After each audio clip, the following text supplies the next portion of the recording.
Ok, queridos participantes, en honor al tiempo, vamos a comenzar. Una vez más me presento, yo soy la doctora Catherine Simbaña Rivera. El día de hoy vamos a hablar sobre diseños de estudios, ¿sí? Vamos a ver desde diferentes puntos, cuáles son los más fáciles de aplicar, diferentes tipos de metodologías que se podrían utilizar en estos diseños. Y obviamente al final, así que pongan mucha atención, pero al final vamos a hacer algo más participativo. Con ustedes mismos vamos a encontrar como esas ventajas y esas desventajas que tienen cada uno de los estudios de los que vamos a hablar en esta noche.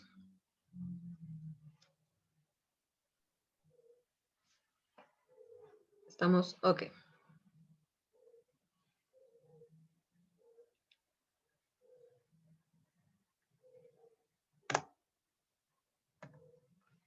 No avanza. Ok. Bueno, para comenzar entonces un poquito, este es un estudio de científicos alemanes, los cuales clasificaron como la fuente, es decir, ¿es una fuente primaria o es una fuente secundaria? Hay diferentes clasificaciones. Esta me agrada mucho porque abarca casi de hecho, la totalidad de los estudios, versus ya vamos a ver otras clasificaciones que existen. No sé cuál de estas, por ejemplo, solo como un primer pantallazo, ¿quién me podría decir que ha escuchado sobre alguno de estos nombres que están por acá? ¿Algún voluntario?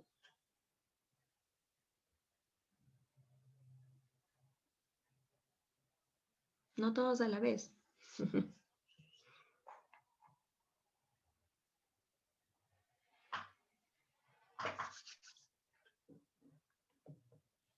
Sé que estamos en hora, como ya mismo nos toca la cena.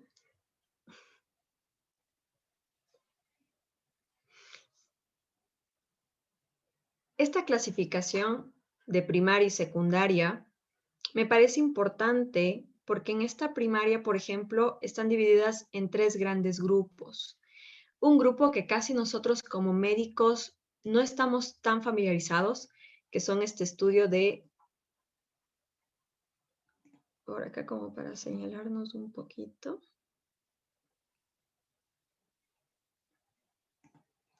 Los estudios básicos, estas investigaciones de ciencias básicas, que pueden ser tanto teóricas como aplicadas.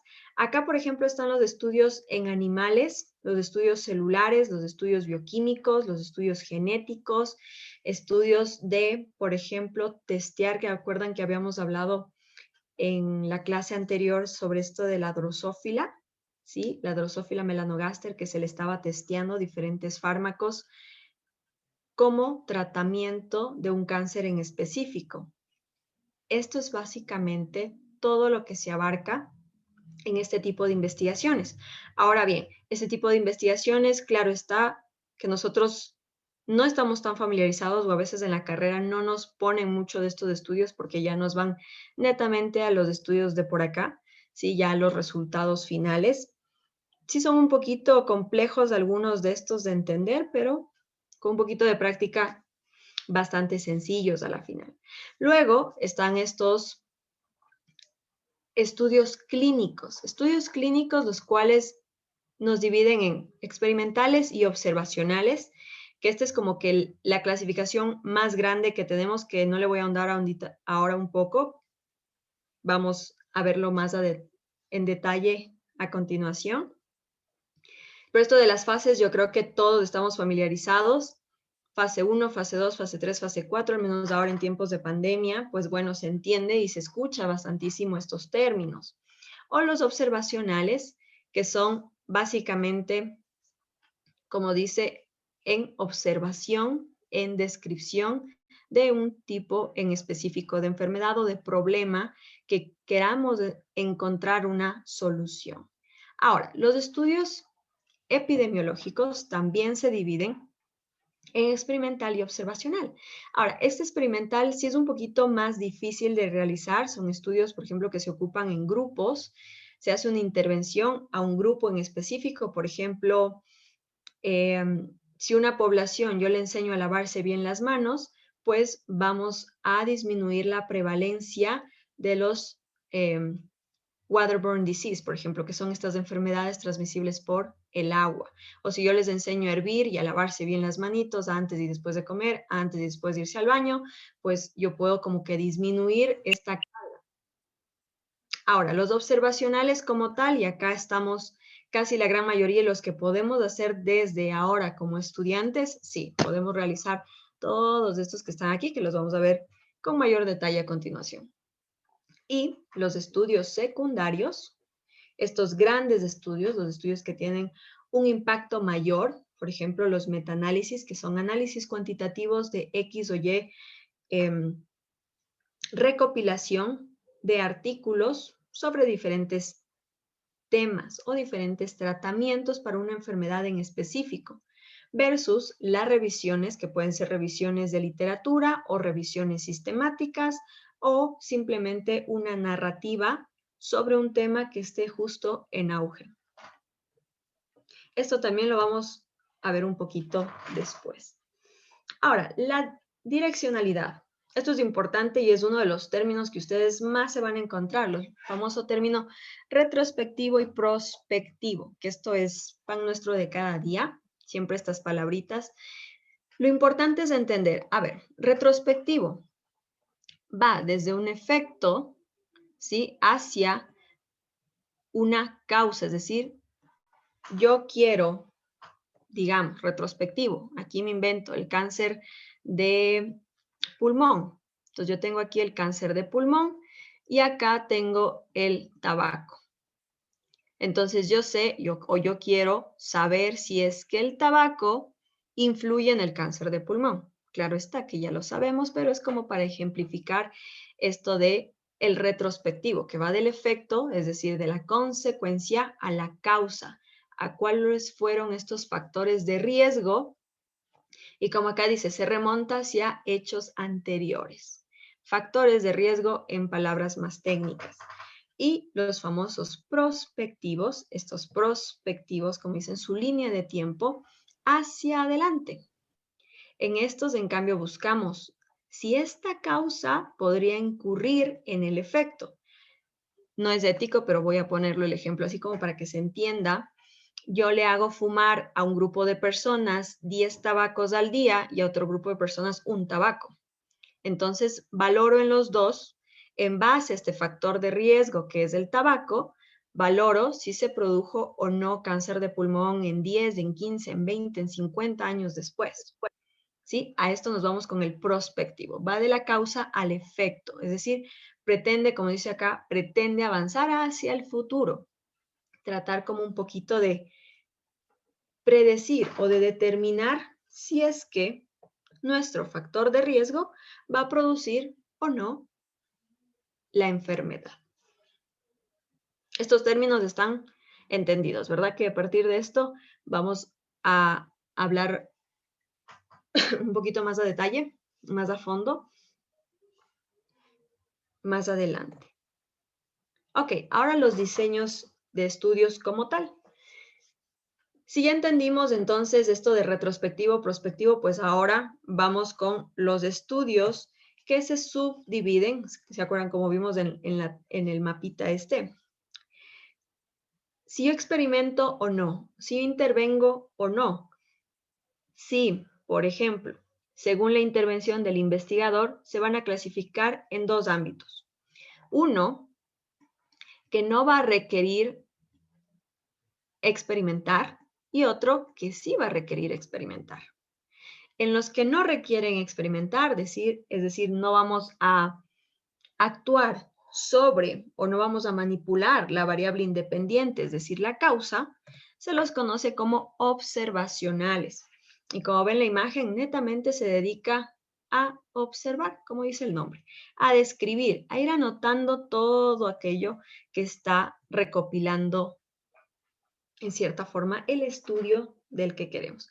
¿Estos son más fáciles de realizar desde el punto de vista estudiantil? Sí, son más fáciles de realizar por obviamente las condiciones que ameritan. Tenemos las series de casos o, por ejemplo, los case reports, es decir, estos casos clínicos únicos de un solo paciente. Tenemos los casos controles. Estos casos controles ya los vamos a hablar más en detalle, pero entendámoslo como yo tengo un grupo de enfermos versus un grupo de control. Este grupo de control, entiéndase como los pacientes sanos, los pacientes que nos van a servir para poder medir estas diferencias entre quienes desarrollaron una enfermedad y quienes no. Tenemos los transversales, que estos en cierta forma recogen variables múltiples, variables simultáneamente, ¿sí? Es decir, aquí hay un análisis de personas individuales versus los ecológicos, que son ya un estudio de grandes poblaciones. Y los famosos estudios de cohorte. Estos estudios de cohorte, que también pueden ser retrospectivos o prospectivos, estos estudios, por su lado, también nos dan un punto de vista desde partir del presente hacia el factor o viceversa, que esto vamos a verlo más adelante. Y si yo experimento con mis pacientes o si yo quiero probar una hipótesis, pues los famosos ensayos clínicos. Ahora, estos ensayos clínicos, tenemos tres formas desde el punto de vista metodológico que se lo puede realizar. En paralelo, los famosos crossover o cruzados y la asignación de grupos o los clusters, que esto vamos a ver un poquito porque claro, estos son menos factibles hablando en nuestro nivel. Para realizarlos sí, son menos factibles, pero sí es importante que ustedes entiendan las diferencias entre estos, al menos entre estos tres tipos, ¿sí? Que los vamos a ver. Ahora vamos a empezar con las series de casos. Sí, los case reports no empezaba por acá porque claro, estos case reports son más que conocidos, es un solo caso, es una sola determinación. ¿Se acuerdan que les comentaba yo del cáncer doble sincrónico primario de ovario y endometrio? Así, son casos raros, son casos que obviamente van a causar o son de poca prevalencia y esta poca prevalencia, pues, mientras más datos se obtiene, mejor aún. Versus las series de casos, que estas series de casos en cierta forma es una recopilación que van a describir la experiencia de un paciente o de un grupo de pacientes con un diagnóstico similar. En estos estudios frecuentemente se describe una característica de una enfermedad o de un paciente y sirven para generar nuevas hipótesis. Muchas veces incluso se documenta la presencia de nuevas enfermedades o nuevos efectos adversos o pueden servir para mantener una vigilancia epidemiológica, por ejemplo. O estos estudios, aunque son muy poco útiles para evaluar o para testear, por ejemplo, la presencia de asociaciones o estadística inferencial, pero sí nos sirve ya para formular hipótesis. Aquí, en cambio, la presencia de una asociación puede ser incluso hasta un hecho fortuito, porque claro, estamos ocupando un grupo selecto de un hospital en específico, pero no toda la población, porque claro, es complejo, ¿verdad? Entonces, la gran limitación que tiene este tipo de estudios es, en definitiva, la ausencia de un grupo control. ¿Por qué? Porque estamos solo analizando a un grupo que está enfermo, a un grupo que ya tiene esta enfermedad de estudio o la situación, por ejemplo, en el primer caso es un ejemplo nada más, en el primer caso que nos dice la epidemiología, el tratamiento y los costos y los resultados a largo plazo de los pacientes que tuvieron alguna lesión relacionada a, perdón, a los trabajos, obviamente.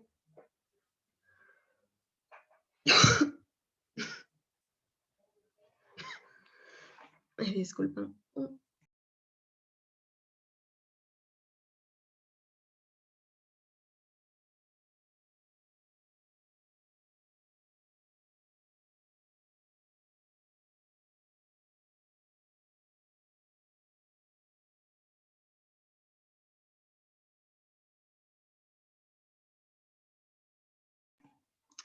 Mil disculpas, pero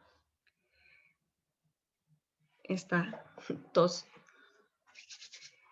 es un poquito compleja. Ok, entonces decíamos que este estudio, por ejemplo, quiere valorar a todos los, bueno, un grupo de pacientes, es decir, una serie de casos que tienen algún tipo de lesión por fuegos artificiales. Se hizo un estudio prospectivo observacional, pero es un case report a la final multicéntrico en varios hospitales. Diferentes puntos, ¿sí? Analizar. Si ven que ocupa también la palabra prospectivo, recuerden que esto de retrospectivo o prospectivo únicamente nos dice la dirección que tiene nuestro estudio, ¿sí? No nos está diciendo un tipo o un diseño como tal, únicamente nos dice desde dónde partieron y hacia dónde van. Versus este es otro estudio que publicamos con unos colegas que analizamos y caracterizamos a la población pediátrica del Hospital Carlos Andrade Marín con fibrosis quística. El plus que tiene al menos de este artículo es que se le realizaron también análisis genético a todos los pacientes y a la vez, claro, los diferentes tratamientos que se les trató de probar, en cierta forma generaban como ciertas hipótesis porque algunos estaban, por ejemplo, sobreinfectados, no solo era la fibrosis quística, sino algunos aparecían incluso con 2, 3 bacterias colonizados al mismo tiempo. Entonces, claro, esto varía mucho y obviamente nos cambia el esquema de tratamiento que nosotros queremos implementar en pro de nuestro paciente. ¿No? Nos avanza. Ok. Los estudios de casos y controles, estos por su lado, son los más famosos, son los que incluso tienen mayor peso.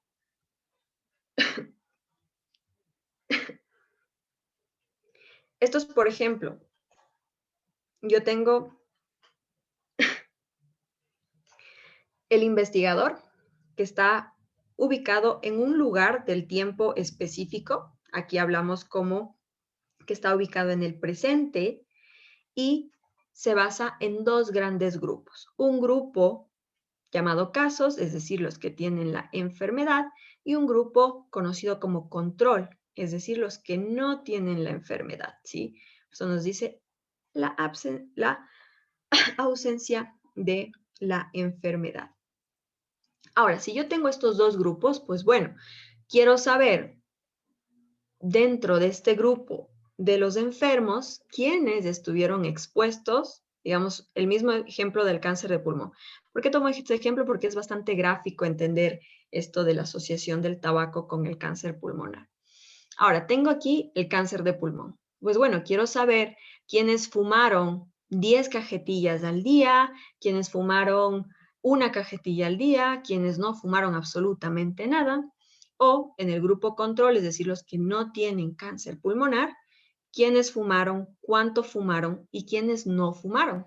Y a partir de eso, es decir, esta direccionalidad, si ven, hacia el pasado, estos casos y controles, siempre la dirección es hacia el pasado, diferente a una corte retrospectiva, que ya vamos a ver más adelante. Pero estos casos y controles siempre son retrospectivos. Entonces, por lo general, nunca le ponemos la palabrita al lado de retro, porque se sobreentiende que casos y controles es retrospectivo. Es decir, busca en el pasado los factores de riesgo que puedan estar influyendo en la enfermedad actualmente. Aquí también podemos utilizar medidas de asociación y estas medidas de asociación pues nos pueden dar como un preliminar de qué está pasando, si se está asociando o no se está asociando con el desarrollo de esta enfermedad. Ahora, los estudios transversales como tal, o también conocidos por su nombre en inglés como cross-sectional, estos estudios transversales también son denominados como prevalencia o incluso, como les mencionaba yo, los famosos cross-sectional, que esto es más común que lo van a encontrar. Aquí, ¿qué se estudia? Pues bueno, la exposición y la enfermedad de una población, pero bien definida, o en un momento determinado, es como decir, voy a tomar una foto. Saco una foto tal cual de un momento en específico, de un periodo muy corto o un periodo específico en el cual yo quiero analizar. Ahora, esta medición simultánea no nos va a permitir conocer la secuencia temporal de los acontecimientos, por ejemplo, a diferencia del anterior, no nos va a permitir saber esto y por tanto no sabremos si la exposición precedió o no a la enfermedad o viceversa. Claro está que esta realización de este tipo de estudios requiere definir claramente a la población que vamos a estudiar.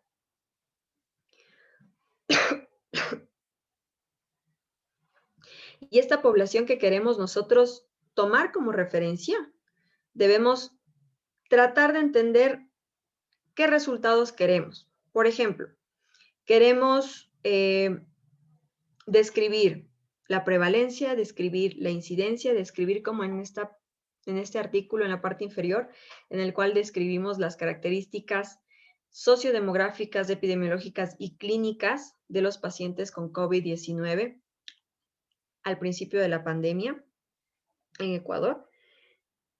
Claro, entonces es una foto nada más de todos los pacientes que tuvimos en ese lapso de tiempo, es decir, desde el 27 de febrero hasta el 18 de abril del año anterior.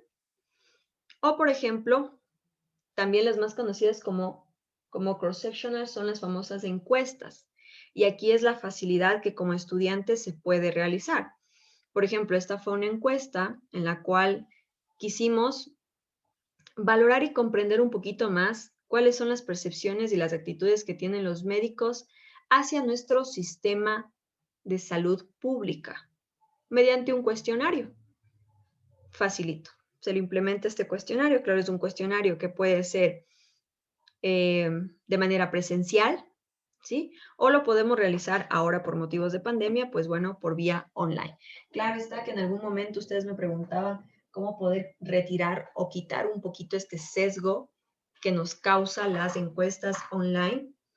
Pues bueno, se los había mencionado que una de ellas es tratar como nosotros mismos de enviar a una persona en específico la encuesta, si es que es obviamente en población en general, pues bueno, masificarla, pero si es estudiantes, por ejemplo, entonces tratar por medio de las organizaciones estudiantiles, tratar de captar la mayor... Un verdadero gordo. ¿Alguien se nos prendió el audio? No hay problema.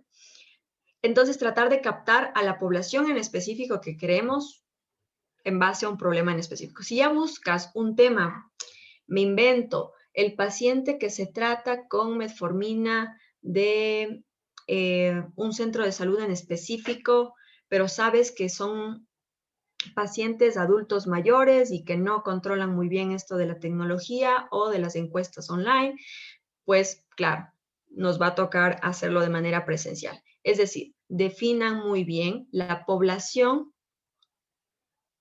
a la cual se van a dirigir. Y si esta población a la cual se van a dirigir puede o no puede contar con los medios necesarios para realizar una encuesta online.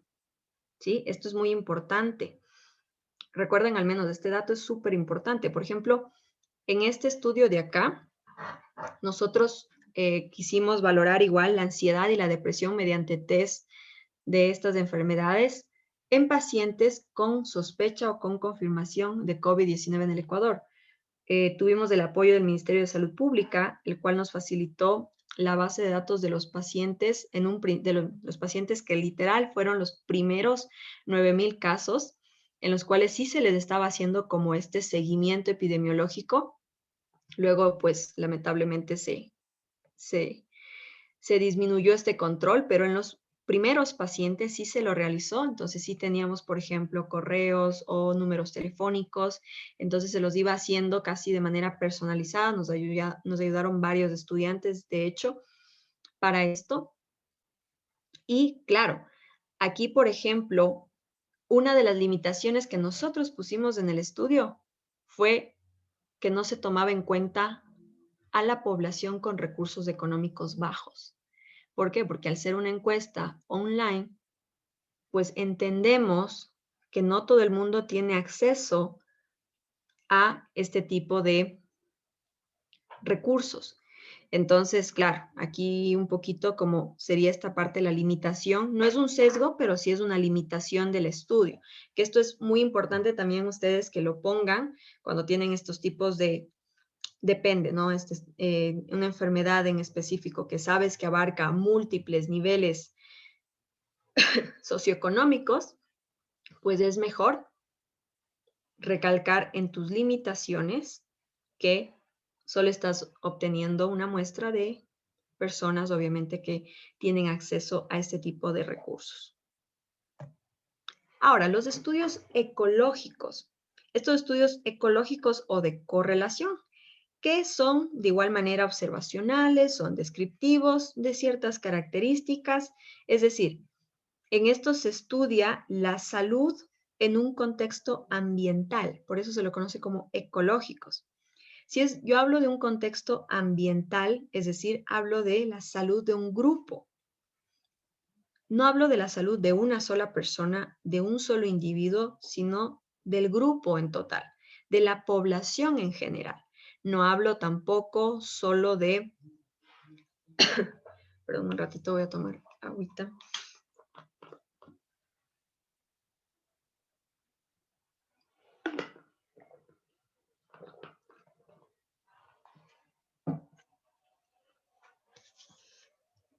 Hablamos, como decía, de un grupo, no es una persona en específico, como por ejemplo en los transversales que yo hablo en un grupo muy particular, sino yo acá hablo de todo el país, por ejemplo, ¿sí? Que son estos famosos ecológicos, que son propios de la salud pública, ¿sí? Porque se habla de poblaciones. Son sencillos, son frecuentemente utilizados en epidemiología y se los motiva mucho el uso por la fácil disponibilidad de datos. Ojo, que estos datos, claro, el único objetivo de estos datos es describir, es ver qué pasa.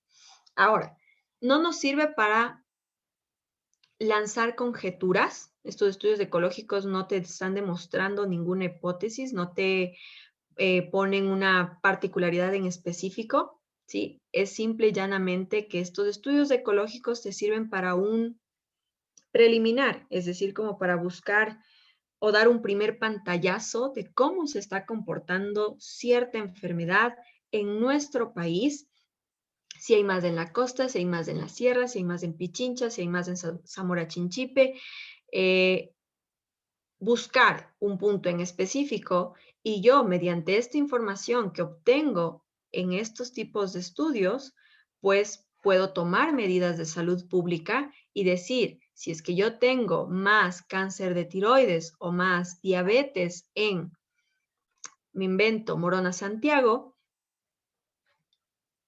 pues yo sé que aquí yo debo hacer un poquito más de énfasis en la prevención y promoción de salud, que sería como lo más efectivo, ¿no? Si nos vamos al mundo ideal y países de primer mundo lo hacen, de hecho, siempre hacen estos estudios ecológicos como para saber cómo se está comportando su población en relación al año anterior. Ellos generalmente hacen cada año, de hecho el gobierno mismo debería hacerlo, pero lamentablemente no lo hacemos acá o no lo hacemos muy frecuente, pero cada año se deberían sacar como estos tipos de estudios para poder ver estas variaciones en relación a años anteriores. O por ejemplo, como en estos estudios que ustedes ven acá, son estudios que han analizado, por ejemplo, el cáncer de tiroides en 16 años, o el femicidio o la violencia de género, o por ejemplo el aborto o la depresión, o uno de, yo tengo uno de suicidio también, justo lo recuerdo. Entonces, estos nos sirven como para determinar y tratar de sacar políticas públicas efectivas en contra de cierta enfermedad, tratando de prevenirla, tratando de promocionarla un poquito y así evitar, pues, obviamente, desenlaces fatales. Ahora, los estudios de cohorte aquí también podemos tener dos, los estudios de corte prospectivos o retrospectivos. Ahora, en estos estudios de corte, vamos a hablar primero de los prospectivos. Estos estudios de corte prospectivos, como vimos al principio, ¿no es cierto? Esto de la dirección, van hacia el futuro.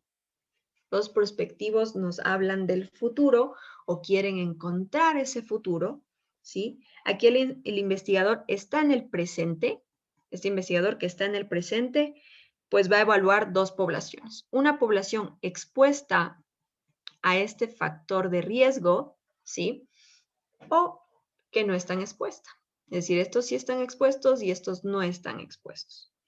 Vamos con el mismo hecho del tabaco, ¿no? El tabaco versus el cáncer pulmonar.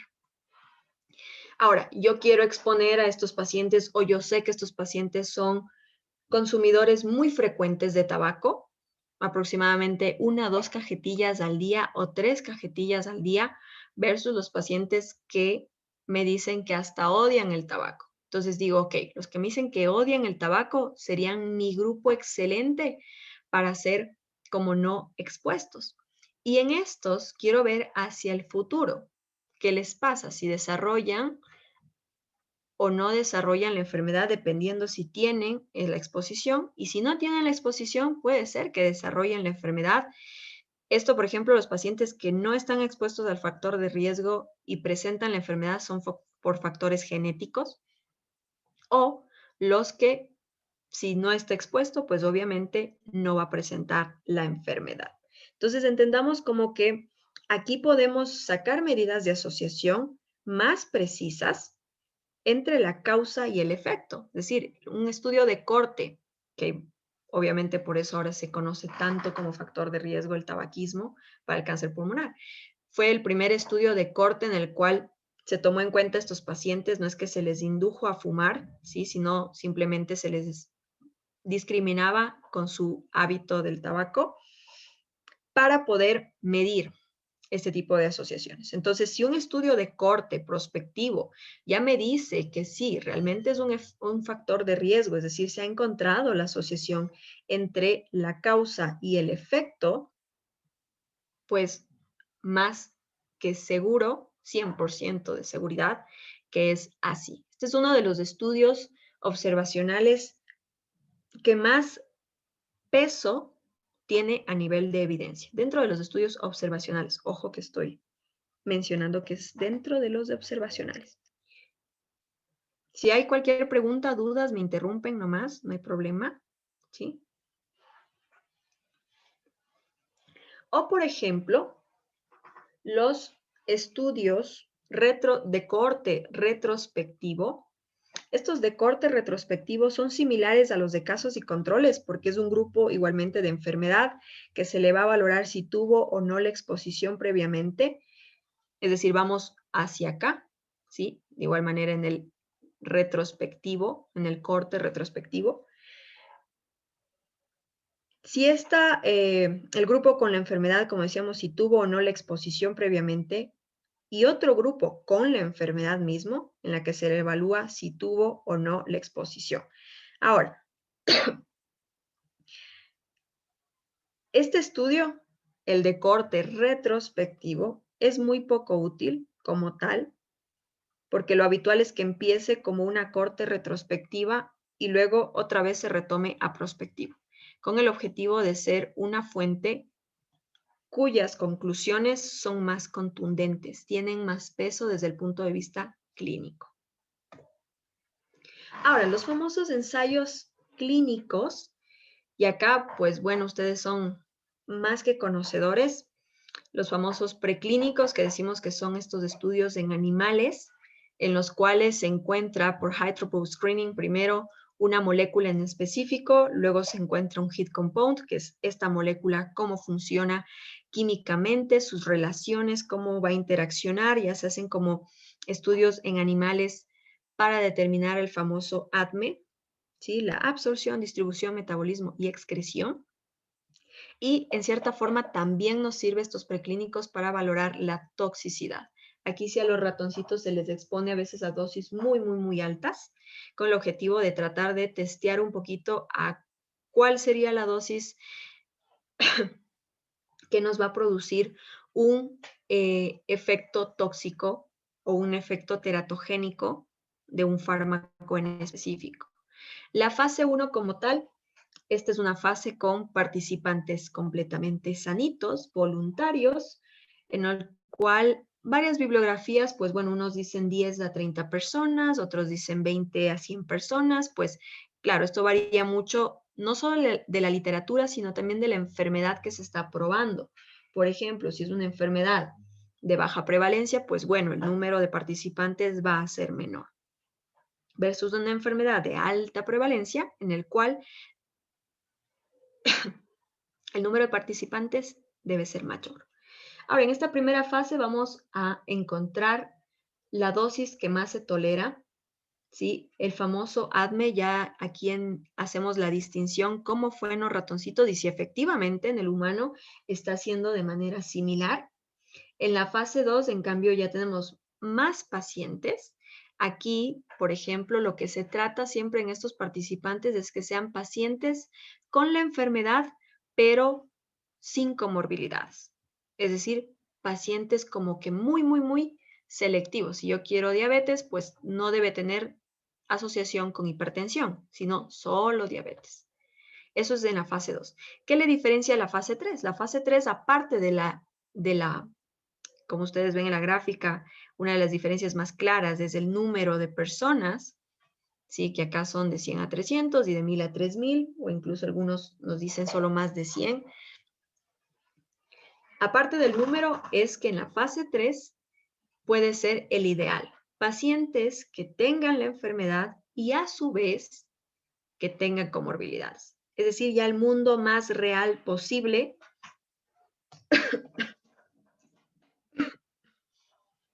Sabemos que es muy utópico que las personas tengan una sola enfermedad, o al menos cuando hablamos de enfermedades crónico-degenerativas, pues en adultos mayores es más frecuente que tengan múltiples comorbilidades. Entonces, esta fase 3, el objetivo primordial de acá es el mundo ideal, ¿sí? Y obviamente después de pasar por una revisión de la FDA, de confirmar ya la seguridad, la eficacia, la efectividad y la eficiencia, que son términos muy diferentes, vamos a la fase 4, que esta fase 4, pues obviamente ya son estudios en los cuales ya está el medicamento en el mercado, ya se sabe todos los objetivos por los cuales se los fabricó, se sabe que está funcionando. Simplemente esta fase 4 es como un seguimiento a largo plazo. Es un estudio netamente observacional. Esta fase 4 es solo literal echarle el ojito a cada uno de los pacientes que consumieron o en el caso de las vacunas, pues que se inyectaron. Estas vacunas, ver qué pasa a 5, a 10, a 15 años. Y acá, por ejemplo, en esta fase 4 se encuentran también los efectos adversos, pero de los más raros, porque claro, ya tenemos mucha población que está consumiendo y acá es cuando empezamos a encontrar los famosos síndromes de Steven Johnson, por ejemplo. Estos se descubren en las fases 4, en la fase en la cual los efectos adversos más raros, más poco frecuentes, se encuentran.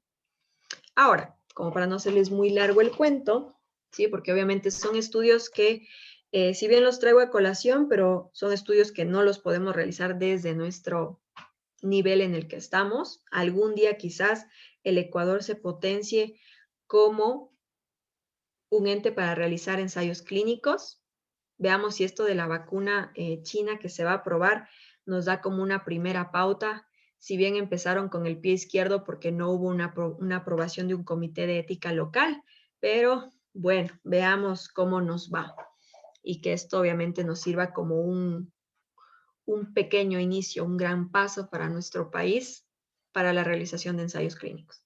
Ahora, ¿cuál es la estructura de estos ensayos clínicos? Todas estas fases tienen una estructura, al menos la fase 1, 2 y 3, que son la que tiene estructura, fase 4 no. La fase 1, 2 y 3, sobre todo, pueden tener 3 diseños. El diseño paralelo, como dijimos, el diseño crossover o el diseño de clusters. Este diseño paralelo en el cual tenemos una población muy definida, en la cual se le realiza esta famosa randomización o el famoso aleatorización, la famosa selección al azar, ¿sí? En la cual, por ejemplo, bueno, esto también para hacer la randomización hay algunas técnicas para realizarlas, pero divide en dos grandes grupos. Un grupo en el cual se le va a dar el tratamiento nuevo, el tratamiento que estamos probando, es decir, este que salió de el high throughput screening, que salió de los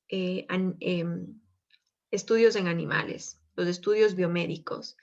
Este compuesto, que en un principio, cuando estamos en estos ensayos, a veces no se les pone nombre, si ustedes, no sé si alguien le ha dado curiosidad, pero la vacuna, por ejemplo, de Pfizer Biotech, tiene un nombre como en números y letras, ¿no? Entonces, siempre cuando nosotros probamos al principio un nuevo medicamento, una nueva vacuna, no se le pone un nombre, simplemente se le pone como un número en específico, como para ir probando.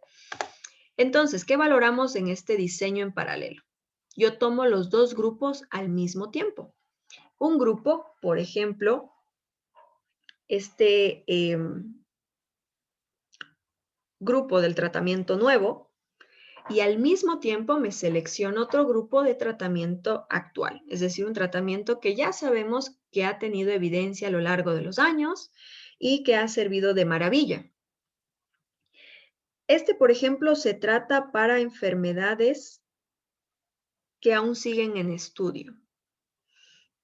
Por ejemplo, como tratamiento nuevo, yo puedo decir que quiero valorar la combinación de trastuzumab emtansine versus el tratamiento actual de trastuzumab para cáncer de mama o cáncer colorectal.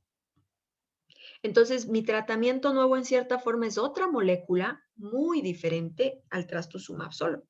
O quiero valorar la combinación con un fármaco X, otro fármaco. Entonces, si yo quiero valorar estas combinaciones, también lo puedo hacer en paralelo. ¿Y qué valoro? Pues si mejora o no mejora, mejora o no mejora. Es decir, saco estas tendencias, estas tasas de mejoría entre cada grupo. Ojo, este diseño en paralelo lo pueden hacer los dos grupos al mismo tiempo. Ahora, versus el diseño cruzado o el crossover, en el cual tengo dos grupos. En el primer grupo voy a someterle un tratamiento A y en el grupo 2 a un tratamiento B. Pero, ¿qué pasa aquí? Este tipo de estudios, los cruzados o crossovers que ustedes van a encontrar en inglés, son para enfermedades crónicas. Enfermedades en las cuales ustedes por ninguna razón del mundo pueden parar un tratamiento porque le harían un mal al paciente, le podrían causar un daño o dolor excesivo al paciente. Pongamos un ejemplo, el dolor neuropático. Paciente que tiene un dolor neuropático, ay, ay, ay, ¿no es cierto? Le va a doler todo el tiempo. Entonces, decirle que yo le voy a comparar con placebo, pobrecito, el paciente que le toque el grupo placebo, se va a quejar del dolor todos los días, ¿verdad? Entonces, para esto se ocupan los cruzados, para enfermedades crónicas que ustedes saben que por ningún motivo se le debe retirar. Seguimos entonces con este dolor neuropático. Digamos que yo quiero probar dos grupos. Un grupo en el cual sé que tienen dolor neuropático, los dos grupos, pero en el uno le voy a probar un adyuvante a la medicación habitual que tiene. Es decir, los dos están con la medicación habitual, ¿sí? Los dos están con, digamos que están con pregabalina, los dos, o con amitriptilina, los dos. Pero yo quiero probar ahora otro tratamiento, como coadyuvante. Entonces, si los dos están con amitriptilina o están con pregabalina, ahora quiero probar, por ejemplo, un aceite tópico versus placebo. Aquí yo pondría el aceite que es tópico y aquí el placebo. Pero ambos, ojo, ambos siguen con su medicamento de base. Luego viene un periodo que es el famoso wash out, en el cual, digamos que quiero que tomen por 3 meses, se acaban los 3 meses. Luego viene un periodo de un mes, como wash out, en el cual estos son los que se retiran, no el de base, sino estos son los que se retiran, y luego se les invierte. Al grupo 2, que tenía el placebo, pues ahora este grupo 2 va a recibir el aceite tópico. Y el grupo 1 que recibía el aceite tópico, ahora va a recibir el placebo. Aparte, claro está, de su medicación de base. ¿Ok? Este es, ojo, el cruzado, el crossover son para enfermedades crónicas, enfermedades, recuerden que ustedes no pueden por ningún motivo quitar una medicación. Por ejemplo, pacientes con artritis reumatoidea también. Si yo quiero realizar un tratamiento combinado de corticoides más inhibidores de la síntesis de prostaglandinas y tromboxanos, y otro solo como placebo, pero le dejo con su medicación de base. Y la asignación de grupos o clusters. Estos son grupos pareados, grupos en los cuales yo voy a seleccionar de igual manera. Hago randomización, es decir, escojo al azar, pero aquí escojo un grupo. Entiendas este grupo como una escuela, una comunidad, una clínica. Todo un grupo de personas que van a estar sometidas a una intervención o no van a estar sometidas a la intervención. ¿Y qué valor acá? Lo mismo. ¿Mejora o no mejora? ¿Mejora o no mejora? Por ejemplo, digamos que yo quiero darles vitamina A en una escuelita versus otra escuelita a la cual no les voy a dar la vitamina A y a esta sí les voy a dar la vitamina A, ¿sí? Desde muy chiquititos. Quiero saber si es que esto podría aumentar o no podría aumentar la mortalidad, o quisiera saber si tendría algún efecto secundario en estos pacientes que recibieron la vitamina A versus los otros que no, ¿sí? Entonces, acá nos vamos, recuerden esto de acá de la asignación por grupos o clusters, son grupos poblacionales muy específicos. Ahora, ¿cuál es el problema de este tipo de estudios? Que se requieren más pacientes, muchos individuos, porque estamos tomando en cuenta una comunidad en específica. Si ya decimos que queremos hacer en el Hospital Carlos de Andrade Marín, pues yo tengo que asegurarme que todos, absolutamente todos los pacientes del Carlos de Andrade Marín me acepten el estudio. Entonces aquí ven un poquito la complejidad, ¿no?, del tema. Ahora, y volvemos a esta gráfica, a este mapa, en el cual ya entonces hemos entendido un poquito más estas fases. Estos obviamente que son los observacionales clínicos, y aquí los que más nosotros entramos en detalle son las series de casos o los casos clínicos únicos. O, por ejemplo, otro tipo de estudios que también se los puede realizar son estos de pronóstico o de diagnóstico. Los de diagnóstico, por ejemplo, con las famosas pruebitas de test de sensibilidad, de especificidad, las famosas curvas ROC, que nos da esto de los diagnósticos, validar una prueba diagnóstica si sirve o no sirve para detectar X o Y enfermedad. Si yo me quiero inventar, por ejemplo, un estudio que estaba súper chévere, que lo vi en mi posgrado, era comparar por inteligencia artificial la capacidad que tiene una máquina, es decir, un software, mediante inteligencia artificial para el diagnóstico de cáncer de piel. Esta era una cámara inmensa con múltiples cámaras que iba como que tomando literal centímetro por centímetro foto a los pacientes de pies a cabeza, totalmente obviamente desnudos. Entraba el paciente desnudo a estas cámaras y le daban flashes a cada ratito, y esta máquina por inteligencia artificial encontraba cuáles lesiones, cuáles tipos de lunares, digamos, han crecido en relación al año anterior, o cuáles tienen características que se puedan considerar como malignas. Y claro, ya a la final el BPP y el VPN que tenían esta inteligencia artificial, estas máquinas, era muy bueno. Sí, tenían una alta, más que confirmar, tenían el de descartar. Sí, no tenían un poder confirmatorio, pero sí tenían un poder de exclusión, que a la final en un diagnóstico decir yo le excluyo que es maligno, es bueno. Quizás no me sirve para confirmar, pero bueno, esto de los test de sensibilidad o el poder de confirmación o el poder de exclusión, créanme que es una otra ciencia. Si algún día tenemos la oportunidad, pues bueno, sería chévere verlo. Pero sí, es otra ciencia esto de los diagnósticos, los estudios diagnósticos. O por ejemplo, los estudios pronósticos, los realizamos con las famosas curvas de Kaplan-Meier, en las cuales se valora si yo tengo, por ejemplo, una enfermedad en específico, quiero saber cuántos, digamos que aquí es del 100% de sobrevida, ¿sí? Los pacientes, 100%. Los pacientes, por ejemplo, empiezan aquí. Aquí es una línea de tiempo, estoy graficando una curva de Kaplan-Meier. Aquí es el tiempo, es decir, aquí digamos que es 1 mes, 2 meses, 3 meses y así, ¿sí? Entonces, todos mis pacientes hasta los 2 meses han vivido, luego empiezan a morir, a morir, a morir, a morir, a morir, a morir, ¿sí?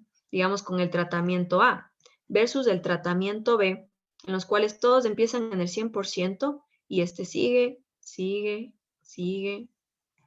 Entonces, en relación a este A y este B, ¿cuál creen que sería el mejor? Voluntarios, abren nomás sus micros. ¿Cuál sería el mejor tratamiento? ¿Cuál era la pregunta, Katy? ¿Cuál es el mejor tratamiento? ¿El tratamiento A o el B? Si hablamos de El esta B. curva de acá. ¿El B? ¿Perdón? ¿El B? El B. Exactamente. El B tiene mayor sobrevida. El B me está matando menos personas. Hay menos muertes en el tratamiento B que en el tratamiento A. Entonces, esto, por ejemplo, hacer esta curvita así parezca sencilla, vieron cómo lo hice en segundos, pero sí, es una curva que realmente habla mucho, muchísimo cuando queremos hablar de pronóstico de una enfermedad, sea que se le haya sometido a un tratamiento farmacológico, a una intervención quirúrgica o a una intervención clínica. Entonces, hacer una curvita de estas de Kaplan-Meier realmente te dice mucho, te dice te está probando una hipótesis a la final. ¿Cuál es mejor? ¿El uno o el otro? ¿Sí? Esto son parte de estudios observacionales que se pueden realizar, sí. Ahora, estos de acá son los que ya hemos visto con bastante detalle, ¿no es cierto? Los casos y controles, los cross-sectional que decíamos que son los transversales, los ecológicos, los de seguimiento o monitoreo, que estos, por ejemplo, se hacen en relación a un grupo poblacional en específico o simplemente la descripción de unos datos. Por ejemplo, estamos en el pueblito de Xuxufindi, en el centro de salud, y yo quiero que en este centro de salud saber por lo menos el perfil epidemiológico de mi centro de salud, que sé que es un centro de salud chiquito, que sé que no tenemos muchos pacientes, que sé que la población en general del pueblo es poca.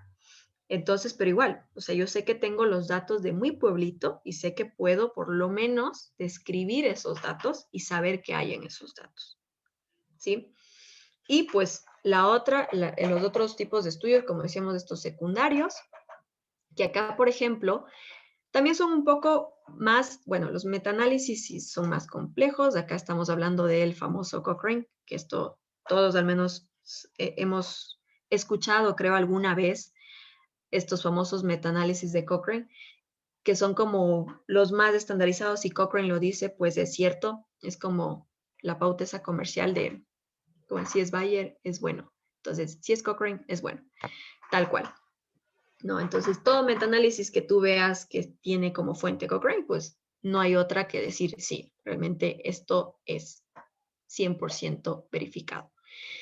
O en estudios secundarios, por ejemplo, las revisiones de literaturas, que esto sí, obviamente, esta revisión de literatura, pues abarca bastante tiempo, sí, pero es también fácil de realizar porque tienes toda la literatura a la mano. Ahora, claro está que existen estos estudios que son pagados y que nosotros como que en cierta forma nos vamos con nuestro buen Sci-Hub para poder obtener esta información.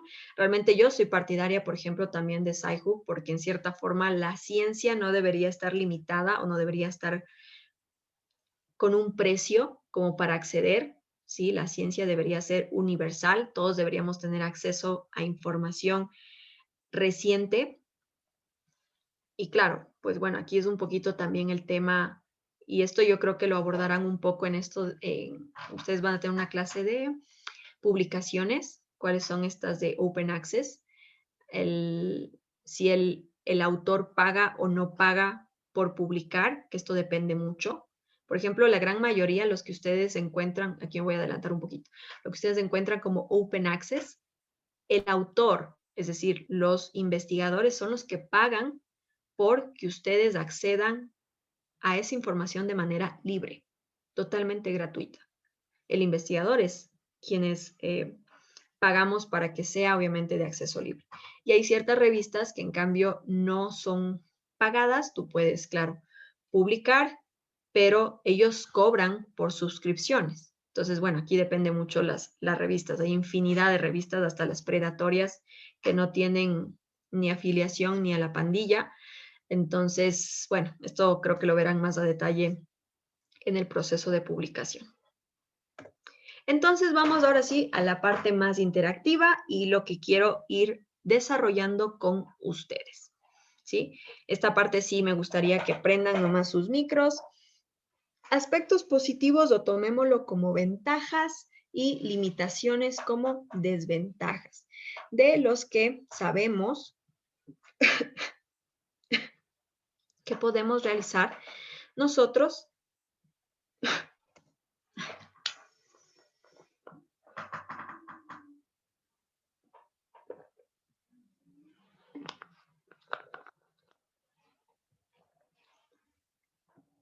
Ok, bueno, como mi letra ya se debieron fijar que es un poquito desastrosa, así que voy a escribir aquí directamente, ¿ya? Ok, casos clínicos entonces, los famosos casos clínicos. ¿Cuál sería una ventaja? ¿Quién me podría ayudar? De un caso clínico.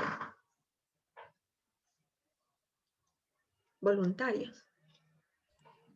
A la doctora Catherine, ayudan a reportar cosas nuevas que no están descritas en la literatura. Ok, novedad de un caso. Vamos todo en minúscula, ¿ya? Para que nos alcance. Novedad de un caso. ¿Qué más?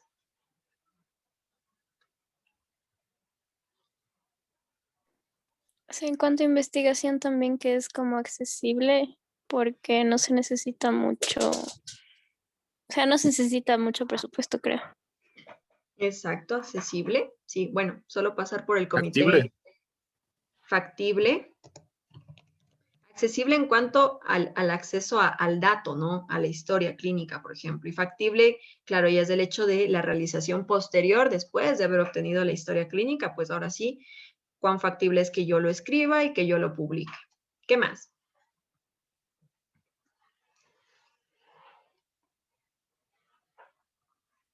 Yo creo que ahí como que se resume, ¿no? Si a alguien se le ocurre otra palabrita. Y una desventaja como limitación. Los consentimientos quizás. Bueno, el consentimiento informado es un buen punto. Si la familia no quiere, pues ya nada. Lamentable, ¿no? No podemos hacer nada contra eso. Pese a que se les dice, ¿no? Que es anónimo. O sea, no va a salir el nombre del guagua o no va a salir la carita del niño, que incluso si es que es alguna malformación facial, pues bueno, se le va a tapar los ojitos, o si es que es una alteración ocular, pues se le va a tapar de la boquita, de la nariz para abajo. Entonces, como para tratar de que esté totalmente protegida tanto la imagen como los datos del niño o del paciente en específico. ¿Qué más?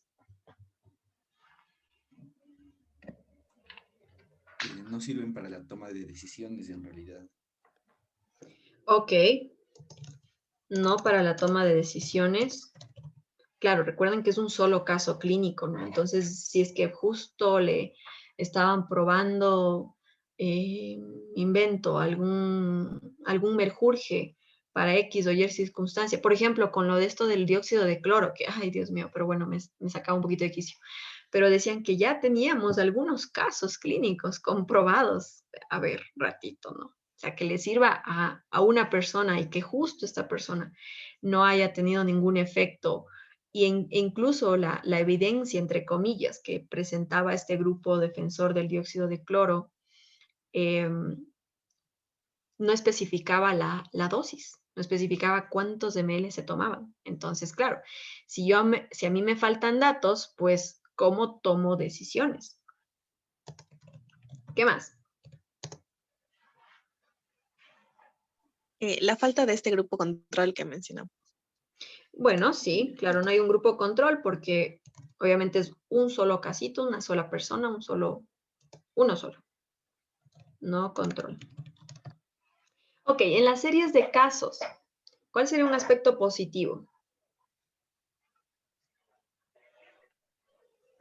Permite agrupar presentaciones clínicas atípicas o enfermedades poco frecuentes.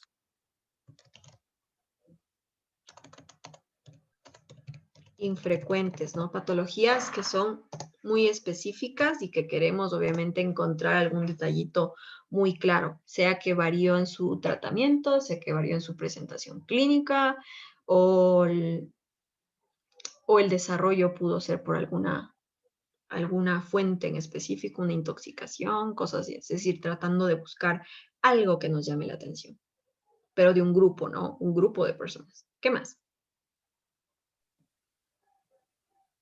Doc, yo tengo una pregunta. Dime, adelante. ¿Hasta cuántos pacientes se puede denominar una serie de casos? ¿Hay algún número establecido? No hay un número establecido, la verdad. No hay un número.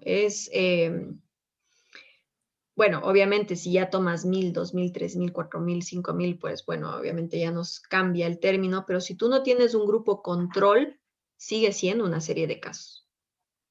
Así tengas el número X de pacientes que tengas. Sigue siendo una serie de casos.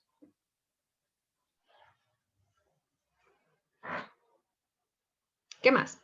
¿Qué más sería otro aspecto positivo? Que nos podría ayudar a generar una hipótesis. Ok, perfecto. Generar hipótesis. Muy importante, ¿no? En las series de casos, como decíamos, es este hecho, este primer step, yo encontré que justo en este grupo de pacientes pasó tal cosa. Entonces, podría ser que tenga asociación. Pero claro, quien luego nos dice si sí o si no es cierta esa asociación, pues pueden ser los casos y controles o los estudios de corte. Como limitación. ¿Cuál sería una limitación?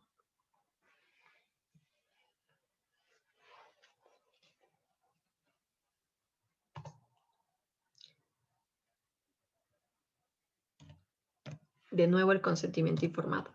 Recuerden que al menos cuando es una serie de casos necesitamos el consentimiento, pero absolutamente de toditos.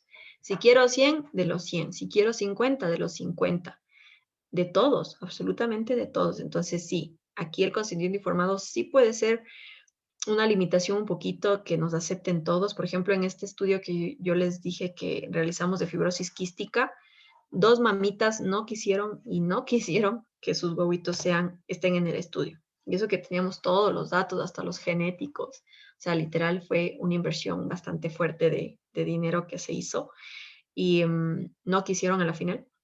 Entonces, fue algo como un poquito doloroso, ¿no? Nos dolía en el alma que después de todo nos rechazaran. Sí, sucede, sí. ¿Qué más? Tampoco hay grupo de control. Perfecto, no hay grupo de control. Exactamente, es una de las grandes limitaciones y sería lo mismo, también no nos sirve como para tomar una decisión como tal. O sea, hablemos de decisión como decisiones de salud pública o decisiones terapéuticas, decisiones de manejo, ¿sí? Globalizadas. O sea, no como para decidir, porque ya obviamente en este caso clínico o en estas series de casos ya se decidió el grupo de investigadores o el grupo de clínicos o el grupo de quirúrgicos decidió hacer tal o cual evento en estos pacientes. Pero, y ahí está el ojo, pero no podemos extrapolar más allá. No podemos decir, ah, bueno, me va a servir para todos los pacientes que tienen esta afección. ¿Sí? Ok. Y los casos y controles, ventajas. No sé por qué no les veo, ¿no? O es por El esto. grupo control es una ventaja, o sea que tengo control. Es una ventaja enorme, ¿no es cierto? Que tengo un control perfecto. Nos sirve como para contrastar. Gracias, Paola. Ya decía yo, ¿por qué no les veo? Ya veo, porque sigo por la cámara. ¿Qué más? ¿Cuál sería otra ventaja, otro aspecto positivo que tienen estos casos y controles? No se necesita un amplio, se podría decir, una amplia economía, o son más económicos, se podría decir, realizarlos, porque por lo general, por ejemplo, vamos a evaluar historias clínicas de un grupo de pacientes y con ello podremos ya construir las bases para este tipo de estudio. Perfecto, es factible, ¿no es cierto? Desde el punto de vista tanto económico como el acceso a los datos. Claro está que aquí el casos y controles cuando nos vamos de historias clínicas es un poquito más difícil encontrar, porque digamos que yo quiero pacientes con cáncer pulmonar y pacientes que no es cierto? Que no tienen cáncer pulmonar. Entonces, claro, puedo hacer un primer screening, es decir, una primera ojeada a todo el software que tienen en X o Y hospital y digo, bueno, aquí saco por el CIE-10 de cáncer pulmonar, ya, este sería mi grupo de enfermos, y ahora, ¿a quién le hago de grupo control? Si a la final todos los pacientes, bueno, todas las personas que van a un hospital van por alguna otra dolencia. Entonces, ¿de dónde me saco los controles? De las personas que van a consulta externa por seguimiento por otras enfermedades que nada tengan que ver con una enfermedad pulmonar, puede ser, y que no fumen, ¿no? Entonces, por ejemplo, por ahí, ¿no? Como para entender un poquito esto de cómo se selecciona. Los controles, créanme que parece fácil, pero es difícil. Justo una colega que estaba haciendo en España esto, ella trabajaba en bronquiectasia. Entonces, que tu control te acepte el estudio, bueno, aunque obviamente ellos lo que querían ver, sí era un poquito más complejo, ¿no? Lo que querían hacerle era una biopsia del músculo del cuádriceps, y claro, un paciente que no tiene ninguna enfermedad, decir, ah, sí, venga, nomás, córteme nomás. Entonces, era súper difícil para ellas encontrar controles. Ellas ya tenían un montón de casos, pero no encontraban gente que se deje sacar una biopsia para poder analizar. Entonces, bueno, entonces, obviamente, parte de la complejidad a veces de hallar estos controles. ¿Qué más? ¿Qué más podría ser? Algo positivo. Es en realidad el único que nos permite evaluar factores de riesgo como tal, o sea, metodológicamente. Factores de riesgo. Muy bien. Como dice John, factores de riesgo como para tratar de ya encontrar estas asociaciones, ¿no es cierto? ¿Qué más? ¿Una limitación? Si se les Otra ocurre- ventaja, Dime. otra ventaja sería que no se necesita como que un seguimiento tan largo o de tanto tiempo para estos pacientes porque es algo que ya se dio. Entonces, El follow-up, que aquí no necesitamos tanto tiempo, ¿no es cierto? Claro, no necesito esperarme 50, 100 años por poco. No necesito esperarme. Claro, me voy, al menos los casos y controles, recuerden, todo caso y control siempre es retrospectivo. Entonces, no hay casos controles prospectivos, porque eso se llama corte prospectiva, ¿sí? Es una corte.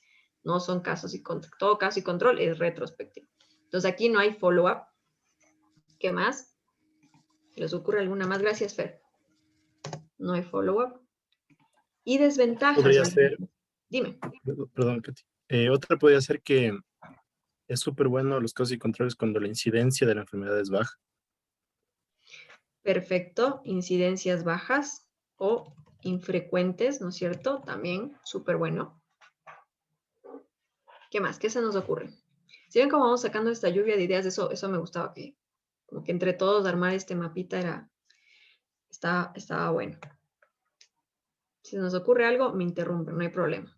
Vamos a las limitaciones.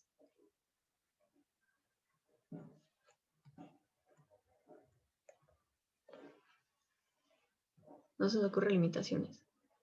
Las limitaciones, lo que les dije primerito, ¿no? Encontrar los controles. Sí, un poquito complejo. Demora un poquito a veces de encontrar los controles, pero sí se halla, pero sí es un poquito complejo. ¿Qué más? Quizás la falta de información detallada. ¿A qué te Que no se refieres? que por ejemplo, si se quiere determinar algo, no se sepa si es que tuvo alguna otra enfermedad o el procedimiento sea de forma detallada y no nos permite como que llevar un grupo control, un grupo de casos todos igualitos. Ok, variables intervinientes. Esto creo que Cari les va a hablar sobre variables y bueno, aquí ya creo que van a hablar un poquito sobre la variable independiente, dependiente, las moderadoras, intervinientes, perturbadoras, claro. Y aquí un buen punto que dice Dianita es esto de las variables intervinientes, es decir, puede ser que mi paciente tenga algunos otros factores que, claro, los debe declarar, pero por A o B le da vergüenza declarar o no quiere declarar o algún otro factor o alguna otra cosa que nosotros, obviamente, se sale de nuestro control si el paciente nos miente, ¿no? ¿Que esto puede suceder? Sí, puede suceder. ¿Qué más? Son casos aislados, ¿no? Pero puede suceder. ¿Qué más? Bueno, no sé si es parte de esta charla, pero sería el indicador que usamos, porque el odds ratio en sí es una forma ajustada del riesgo relativo. Entonces, esto te limita un poco en prevalencias muy bajas porque te infla el dato, el odds ratio. Entonces, Sí. Eso sí es cierto, ¿no? Cuando tenemos al menos poblaciones, y como nos decía al principio, esto de las infrecuentes, claro, sacar estas asociaciones, claro, está que obviamente nos va a inflar y va a decir que tiene 10, 30 veces más riesgo que el grupo control, tal o cual factor hacia el desarrollo de una enfermedad. Sí, puede suceder, sí. Es muy cierto eso. ¿Qué más? Transversales. Vamos con los transversales entonces. Que hablábamos de estos transversales, recuerden como un grupo, ¿sí? Una foto, un instante. ¿Cuáles serían las ventajas y desventajas? Ya me adelanté un poquito. Tiempo y recursos. El tiempo, perfectísimo.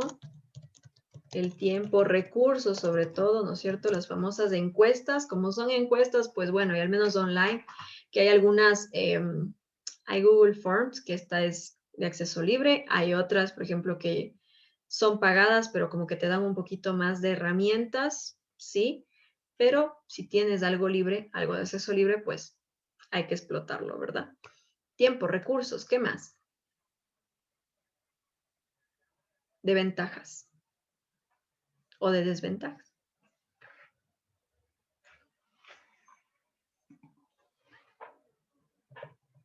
Desventajas, sí, porque yo creo que sí, tiempo y recursos es lo más, es una foto, ¿no? A la final. Y aquí sí en desventajas,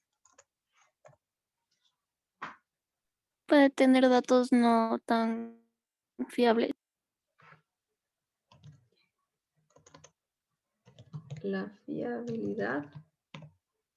fiabilidad de los datos, perfecto, sí, como decíamos, al menos estos pacientes que, me ha dicho, estas personas que a veces se pueden como que colar en nuestra encuesta, que estamos dirigiéndonos a adultos mayores y nos llena un guagua de 18 años.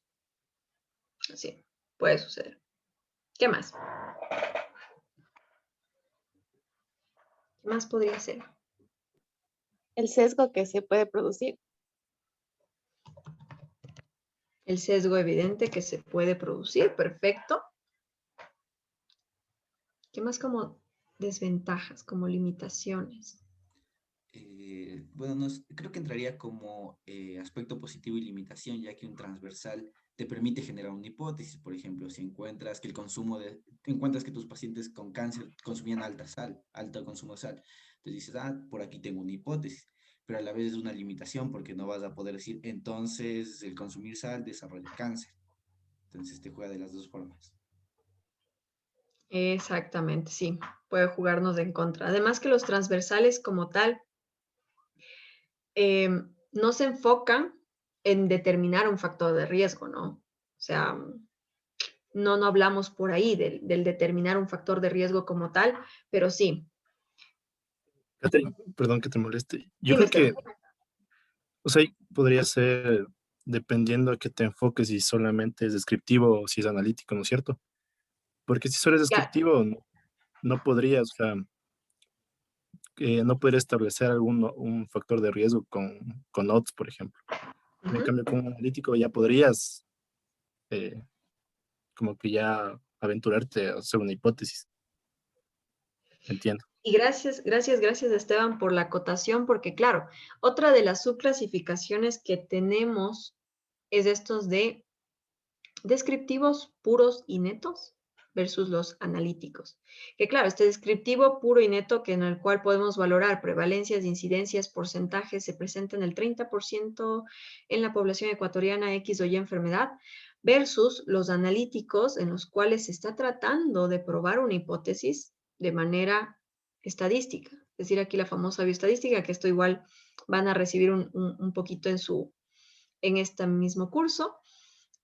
Pero claro, aquí yo sí, depende mucho de lo que estés estudiando o lo que quieras estudiar. Si sabes que es una enfermedad que tiene muchos factores, que es multifactorial, que está influida por poco hasta con lo más mínimo, pues obviamente es una parte de la limitación de tu estudio, ¿no? Entonces sí, aquí tiene mucha razón Esteban.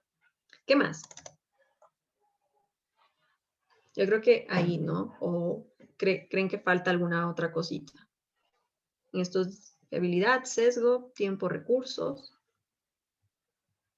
¿Qué más? No sé si podría ser que la población puede llegar a ser muy heterogénea. Sí. Claro, y esto hablamos heterogéneo. Y esto hablamos, claro, si es una población que pueden haber unos que tienen múltiples comorbilidades versus dentro de este mismo grupo, pues algunos que no tengan, por ejemplo, diabetes. Las enfermedades crónico-degenerativas en sí. Sí, hay varios pacientes que se presentan 2, 3 al mismo tiempo, versus otros que sí, se logran controlar con una sola enfermedad, un solo tratamiento. Y si yo mando la encuesta, digamos, pacientes con diabetes, una encuesta, pues claro, va a haber una población muy heterogénea entre los que son multifactorial eh, con los que son, polifarmacia, con los que únicamente reciben tratamiento para esa patología. Sí, puede ser. Ecológicos. ¿Qué encontraríamos en los ecológicos? Como ventaja. Puede ser una muestra significativa como es, o sea, de significativa la muestra. La población, ¿no es cierto? Que es una población extensísima, ¿verdad? Estamos hablando de la totalidad de los pacientes hospitalizados, de los pacientes que han fallecido en todo el país o en una provincia en específico. Entonces, sí, la población. ¿Qué más? También ayuda a tomar decisiones de salud pública, de acuerdo a lo Gracias, reportado. Rosa. Sí, salud pública.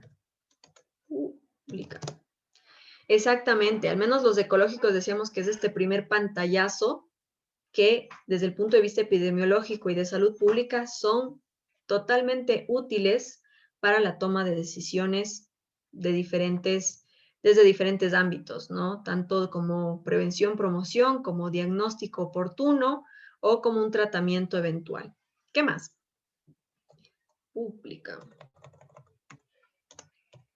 ¿Qué más?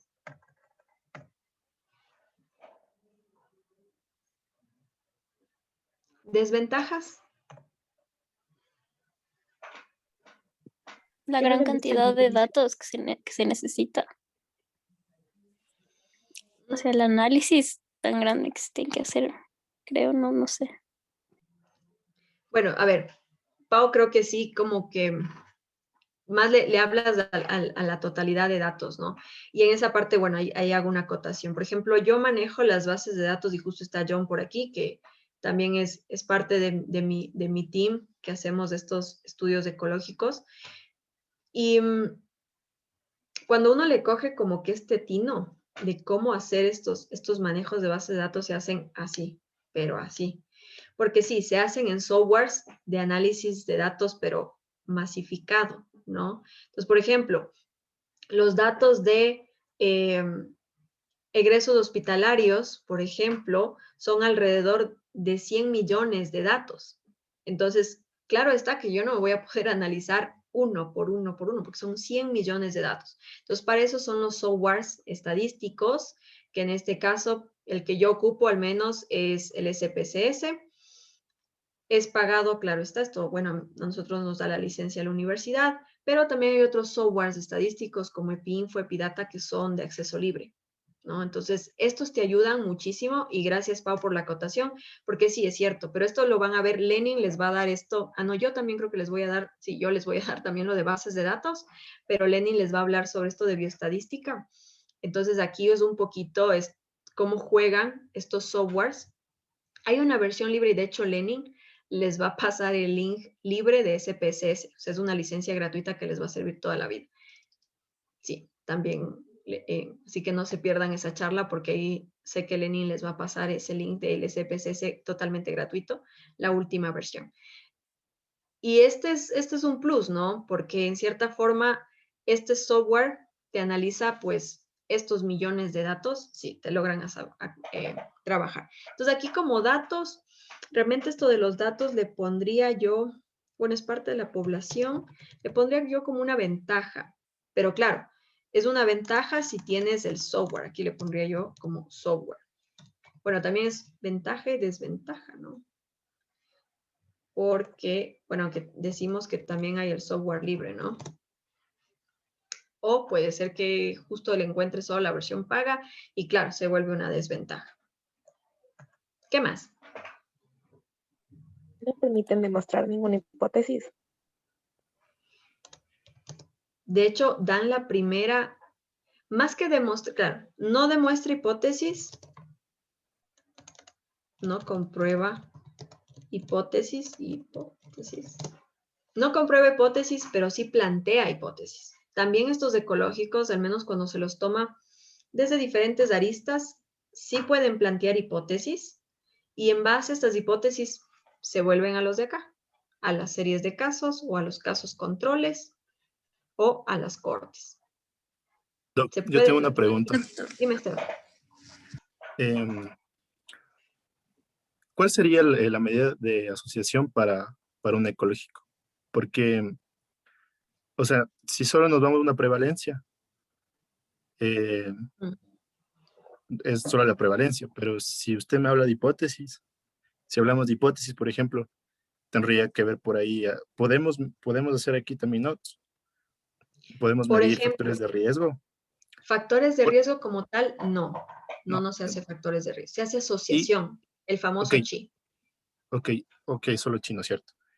Pero, por Exactamente. ejemplo, podría combinar un transversal y un ecológico en el mismo estudio, ¿o no? Sí, se hace. De hecho, justo un estudio que nosotros estamos por publicar sobre stroke, en el cual este stroke se valoró en base a la altura. Poblaciones de baja altura con poblaciones de alta altura, es decir, como costa menos versus sierra, ¿ya? Entonces, ver cuál es y aquí es del chi, ¿no? Ver cuál es esta diferencia entre las prevalencias o las licencias entre el uno y el otro, y si es que podría haber algo o podría intervenir en algo esta altura.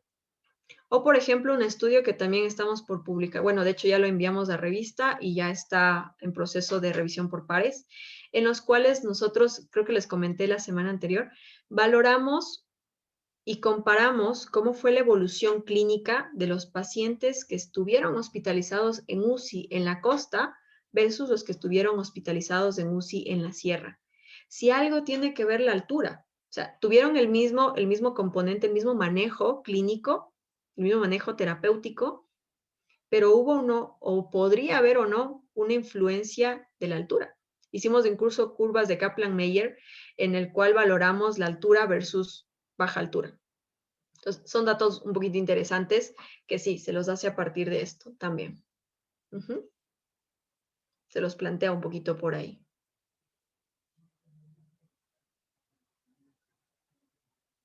¿Qué más?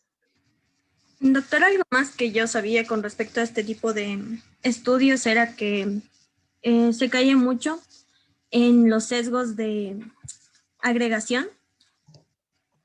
O sea, como que pensar que porque a este grupo le pasó esto o le dejó de pasar esto, individualmente le pasa lo mismo cuando hay muchas diferencias entre individuos. Entonces, por el tipo de estudio como tal, se tiende a caer en este sesgo de lo que yo sabía. Sí.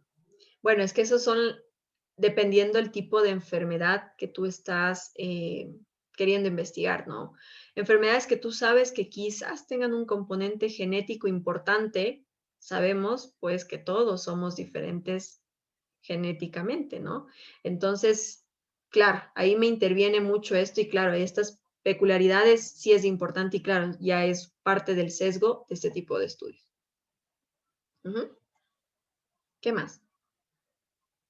No sé si el acceso a la información es limitado, no estoy segura. Ok, no importa, que aquí estamos para solventar dudas. El acceso dependiendo a qué bases. Por ejemplo, acceso libre sí son las bases de egresos hospitalarios y de defunciones generales. Acceso que no es libre y que se lo hace solo bajo pedido de instituciones públicas o privadas son, por ejemplo, la base del REDACA o la base del PRAS, que son las bases de consulta externa. Estas, y por ejemplo, ahora en tiempos de pandemia, que también no es de acceso libre, o sea, ya no es de acceso libre los datos de COVID-19. En un principio, a UTLA se nos dio la base de datos de pacientes COVID-19. Pero luego, obviamente, hubo estos dilemas y ya hubo bastantes contrariedades porque no estaban haciendo un seguimiento efectivo a los pacientes. Fuimos bastante retractores en eso. Y luego mejor ellos dijeron, no, ¿saben qué? Ya no les damos los datos y hasta ahí llegó y ya no dieron a nadie más.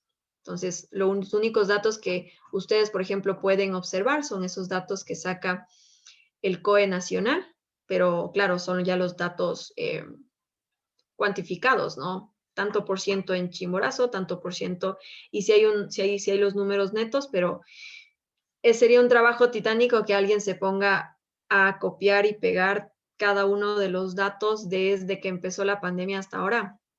Está un poquito complejo, entonces sí, se lo hace mediante solicitudes. Ahí podría ser, por ejemplo, esta falta o limitación a los datos, que depende de la enfermedad, limitación de datos, que depende de la enfermedad de la que tú estés queriendo abarcar. Por ejemplo, hablo de COVID-19, bastante compleja, pero en casos de egresos o de defunciones que sí es de acceso libre.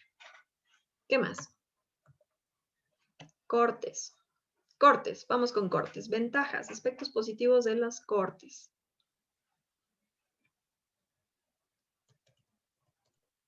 Que igual hay comparación entre dos grupos. Ok, 2 grupos de estudio. Perfecto. ¿Qué más?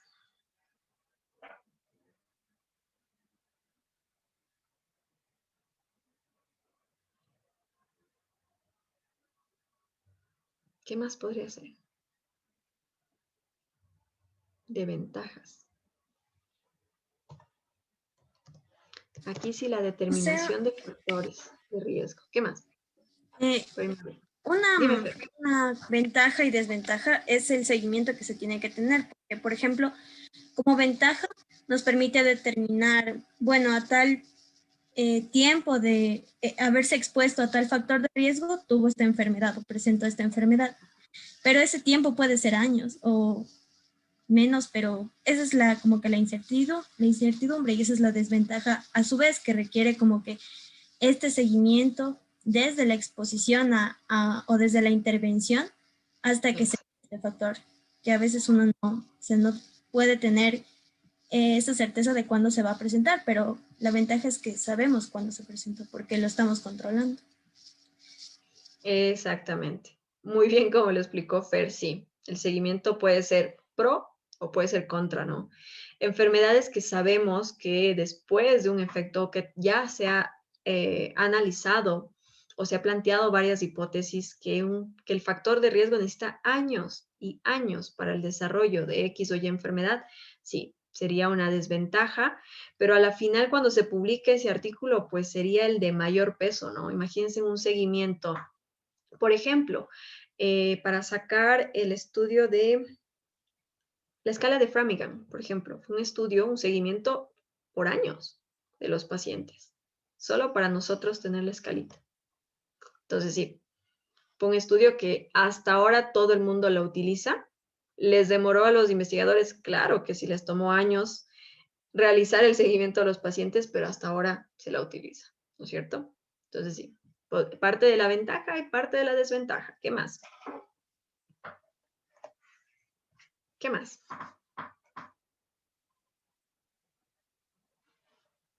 Que aquí se puede probar una hipótesis, aquí sí se puede probar. Comprobamos hipótesis. Comprobar hipótesis. Ok, sí. Comprobamos ya la hipótesis de este factor de riesgo si interviene o no. Exactamente. ¿Qué más? Su corte, bueno, en los prospectivos como tal, en la corte prospectiva nos permite sacar pronósticos, porque vamos viendo del factor de riesgo hacia adelante. Entonces, vemos que no. Pronóstico también, sí se podría valorar. Es decir, bueno, aquí serían como los objetivos específicos. Ok, tengo un objetivo general que es demostrar esta asociación, pero sí, puedo tener más objetivos específicos y uno de ellos puede ser el pronóstico. Sí, muy bien. ¿Qué más?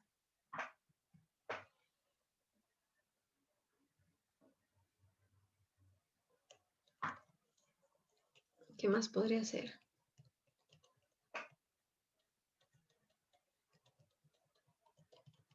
¿Qué se les ocurre?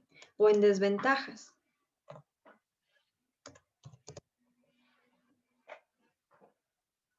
¿Qué se nos ocurre? En desventajas es que pueden haber pacientes que se salgan del estudio y ya no, o sea, no estén participando. Perfecto. Esto es bastante frecuente, sí, sí es frecuente que justo ya, digamos, pasó el seguimiento de un año. Por ejemplo, actualmente nosotros estamos haciendo un estudio prospectivo y tenemos pacientes que ya se han ido retirando. Sí, suele suceder. Ya no contestan ni los teléfonos, nada, bloqueados. No sabemos por qué, pero bueno, sí. Puede haber la ausencia, ¿no? De pacientes, sí. Más sería la pérdida de pacientes, no ausencia, pérdida de pacientes. Pérdida de pacientes, sí, suele suceder. Y es muy común, ¿no? Créanme que esto de la pérdida de pacientes es muy común en todos los niveles. Puedes ser el mejor investigador del mundo, pero el paciente se te puede perder. Sí, se te puede perder. Sea porque no le caíste bien, sea porque por motivos personales ya no quiere estar en el estudio. Bueno, un montón de factores, pero sí, hay pérdida de pacientes. ¿Qué más? Solo se puede estudiar enfermedades comunes, no raras como en los casos clínicos o series de casos. ¿Se puede o no se puede? No te escuché muy bien. O sea, solo se puede estudiar enfermedades comunes por lo general, no enfermedades raras como en los casos clínicos. Bueno, de hecho, sí, enfermedades raras también se podría utilizar, solo que aquí juega dos cosas en contra. La primera, el tamaño de tu muestra. Si es una enfermedad rara, pues obviamente vas a tener menos cantidad de pacientes. Y la otra, igual, esto de la pérdida de pacientes seguimos disminuyendo el tamaño muestral. O podría ser, por ejemplo, si son enfermedades raras, sabemos que involucra mucho la genética. Cuando son enfermedades raras, involucra demasiado la genética. Y tu factor de riesgo debería estar muy, pero muy bien estipulado como para decir sí. Realmente sí podría, podría influir, no podría influir. Bueno, es muy complejo, pero sí se podría estudiar, pero es bastante complejo y tienes que delimitar mucho. Es decir, aquí plantearte muy bien los criterios de inclusión y los criterios de exclusión de tu estudio. ¿Qué más? No sé si puede ser que los controles pueden cambiar con el tiempo. O sea, empiezan siendo, o sea, cumpliendo los criterios y luego dejan de cumplir los criterios para hacer control. Ahí se pierde el paciente, se lo saca del estudio cuando pasa eso. Porque ya empezó, claro, no entra en el mismo tiempo, entonces preferible se lo saca del estudio. Recuerden que estamos hablando de observacionales, ¿no? Descriptivos, no ensayos clínicos. Si sería un ensayo clínico, por ejemplo, ahí como que algo se podría hacer si es que no está, por ejemplo, al menos si es un crossover, si estamos en un diseño de crossover, pues se lo podría como que adelantar a otro tratamiento, pero hablando en estudios observacionales, pues sí, o sea, es preferible porque nos daña nuestros criterios de inclusión y de exclusión. Entonces, no se hacen excepciones. ¿Qué más?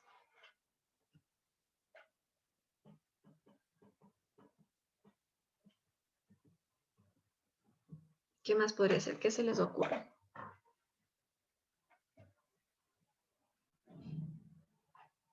Yo creo que está bastante bien armado. Como lo hemos armado, este diagrama está bastante bueno, ¿no? Yo quisiera que ustedes mismos saquen sus conclusiones, pues, ¿cuál es el más fácil realizar versus otro?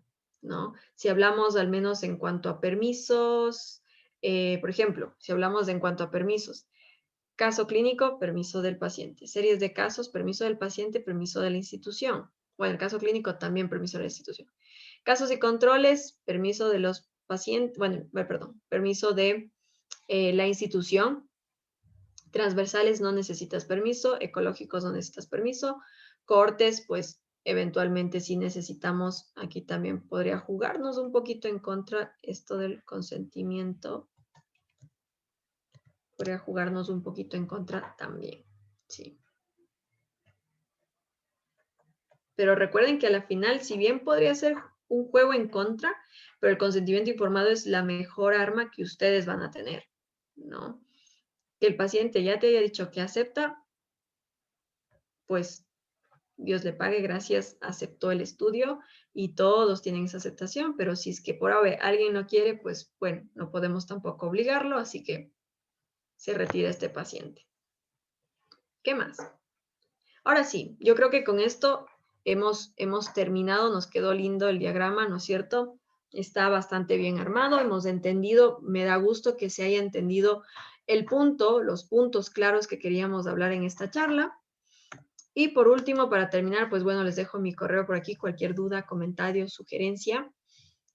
Y esta imagen, pues, es nuestro diario vivir, ¿no? Pasamos leyendo, luego pasamos escribiendo, luego tomamos un pequeño descanso y otra vez. Leer, escribir, leer, escribir, leer, escribir, ¿sí? Así es el ciclo de la investigación, sí. Y bueno, si es que haces ya ensayos, también la parte de ensayos, ¿no? Es parte de la investigación, es parte de nuestro diario vivir y creo que es algo bonito, es gratificante este hecho de seguir como aprendiendo más cositas, tener mayor información sobre X o Y tema en los cuales a ustedes les guste. Y sin más, no sé si hay más preguntas, dudas. Vamos un ratito con preguntas, no sé si hay Doc, por preguntitas. ejemplo, hay Dime. un estudio que se haga con el tiempo. ¿Hay un tiempo como determinado para que sea significativo el estudio o no necesariamente? ¿En qué tipo de estudio te refieres? ¿En corte? Por ¿Será? ejemplo, que se realiza una intervención conductual con los pacientes, yo que sé, hipertensos para que se adhieran más a la medicación. Entonces, como que cuánto tiempo sería para que el resultado sea significativo. Enfermedades crónicas, por lo general, sí, a veces los seguimientos deben ser no tan prolongados, ¿no? Con 1 año, 2 años estaría bien. No estamos 10, 20, 50 años, no.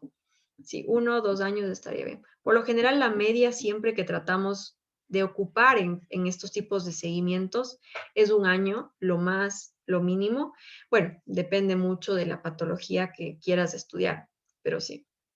Por el caso en específico que tú me comentas, podría ser 1 año.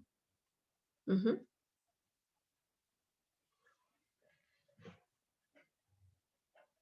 ¿Qué más?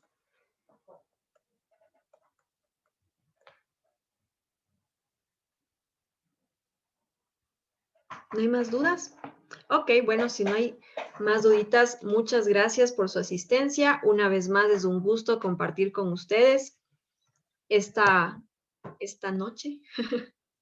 Qué gusto. Realmente veo el interés que tienen y quiero que sigan con este bichito de querer investigar, de querer desarrollar ciencia, si bien sabemos que desde el punto de vista económico no podemos hacer ensayos clínicos, no podemos hacer como que algo que amerite muchos recursos, pero sí podemos hacer algo que tenemos a la mano, ¿no? O que podemos verlo todos los días. ¿Ok? Así que sin más me despido, que tengan una excelente noche. Bueno, las 2 horas que teníamos planificada, creo que las hemos invertido muy, muy bien. Así que tengo una duda en el chat, creo. Ah, de nada, André. Sí, créanme que al menos para mí no es esto de dar este tipo de conferencias. Para mí es muy gratificante, como les dije en un principio, desde la primera clase, para mí es muy importante seguir apoyando al talento joven, a los jóvenes científicos como ustedes, que veo que quieren seguirse desarrollando. Y así como André también prendió su cámara, no sé si podemos prender las cámaras y hacer una fotito. O estamos todos o comiendo o en pijama. John, no te veo. Fer. Pau, eso, ya están prendiendo las cámaras. Güey. No se salgan, no se salgan. Qué chévere, qué gusto. Leslie también nos acompaña por acá, Vladimir, Yamil, Fer, aunque sea sáquense la batita de la pijama. Ok, bueno, todos a la cuenta de 3 sonrían. 1, 2, 3. Qué gusto, una vez más, poder compartir con ustedes este tiempito. Para mí siempre es muy gratificante. Que tengan una excelente noche y nos veremos en una próxima oportunidad.